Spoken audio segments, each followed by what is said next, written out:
पाकिस्तान के घर में घुसकर फिर से एक स्ट्राइक हुआ है और इस बार शिकार हुआ है लश्कर तैयबा का वो इंटेलेक्चुअल गॉडफादर अमीर हमजा। लाहौर की सड़कों पर अननोन गनमैन ने उसे गोलियों से छलनी कर दिया और अब जल्दी ही अल्लाह को प्यारा होने वाला है और 72 हुरों के पास वो पहुंच जाएगा। लेकिन हैरानी की बात यह है कि हमारे यहाँ के कुछ बुद्धिजीवी जो टीवी पर बैठकर ज्ञान दे रहे हैं कि पाकिस्तान खुद अपने एसेट को खत्म कर रहा है। अरे भाई, थोड़ा दिमाग लगाओ कि जो आमिर हमजा और 1985 से लेकर के आईएसआई का वफादार रहा है, वो उसने लश्कर की बुनियाद रखी और कश्मीरी में जिहाद का जहर फैलाया। पाकिस्तान उसे क्यों मारेगा? 2023 में परमजीत सिंह पंजवाड़, शाहिद लतीफ और अदनान अहमद जैसे आका चुन चुन कर मारे जा रहे हैं। क्या आईएसआई इतनी पागल हो गई है कि अपने सबसे पुराने और रणनीतिक मोहरों को सरेआम मिट्टी में मिलने देगी? सच तो यह है कि ये बुद्धिजीवी पाकिस्तान की उस बेवसी और लाचारी को देख नहीं पा रहे हैं जहां उसकी सुरक्षा की धज्जियां उड़ चुकी है। पाकिस्तान अपनी इस नपुंसकता को छुपाने के लिए अपना क्लीन अप ऑपरेशन बता रहा है, लेकिन दुनिया जानती है कि ये अननोन गनमैन की वो अदृश्य तलवार है जिसने रावलपिंडी की जनरलों की रातों की नींद हराम कर दी। क्या यह रॉ का वो नया भारत वाला अवतार है जो घर में घुसकर हिसाब चुकता कर रहा है? आज के वीडियो में हम इन मूर्ख विद्वानों का पर्दाफाश करेंगे और डिकोड करेंगे कि आमिर हमजा के अंत की पूरी कहानी। आमिर हमजा अब अपने अंजाम तक पहुंच चुका, या तो मर चुका है या चंद घंटों का मेहमान है, लेकिन संदेश साफ है। रावलपिंडी और लाहौर के सेफ हाउसेस अब मौत के घरों में तब्दील हो चुके हैं। इस लिस्ट में अगला नाम किसका होगा? क्या दाऊद इब्राहिम का नंबर भी आने वाला है?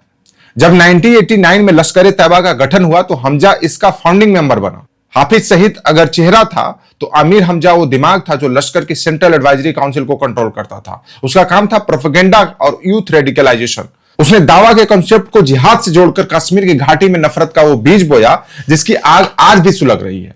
उसकी किताब काफिला दावत और शहादत आतंकवादियों के लिए किसी मैनुअल से कम नहीं थी। 2018 में जब भारत ने अंतरराष्ट्रीय मंचों पर पाकिस्तान की घेराबंदी की और एफएटीएफ यानी कि फाइनेंशियल एक्शन टास्क फोर्स का शिकंजा कसा, तब लश्कर और जमातु दावा को बैन करना पड़ा। लेकिन यहां आईएसआई ने अपनी पुरानी डाइवर्जनरी टैक्टिक्स अपनाई। आमिर हमजा को आगे करके एक नया संगठन खड़ा किया, जैसे मनकूफा। दुनिया को दिखाने के लिए मीडिया में खबरें प्लांट की गई कि लश्कर के अंदर इंटरनल फाइट चल रही है, गुटबाजी हो रही है। लेकिन भारत की रॉ जानती थी कि यह सब एक नाटक है। यह सिर्फ पुरानी शराब में एक नई बोतल भरने जैसा था। आमिर हमजा वो कड़ी था जिसने लश्कर के आतंकी ढांचे का नया नाम देकर बचा लिया। वो सीधा पाकिस्तान मिलिट्री और आईएसआई के टॉप जनरलों के संपर्क में रहता था। अब सवाल आता है कि आखिर ये मार कौन रहा है? यह प्रक्रिया अचानक शुरू नहीं हुई, इसकी शुरुआत हुई मई 2023 में। हालांकि यह पहले भी घटना हो चुकी थी इक्का दुक्का, लेकिन इसकी शुरुआत मई 2023 में हुई जब लाहौर की परमजीत सिंह पंजवाड़ केसीएफ चीफ को ढेर किया गया। फिर नंबर आया पठानकोट के हमले के मास्टरमाइंड शाहिद लतीफ का। उसके बाद कराची में हाफिज सईद के राइट हैंड अदनान अहमद को निशाना बनाया गया।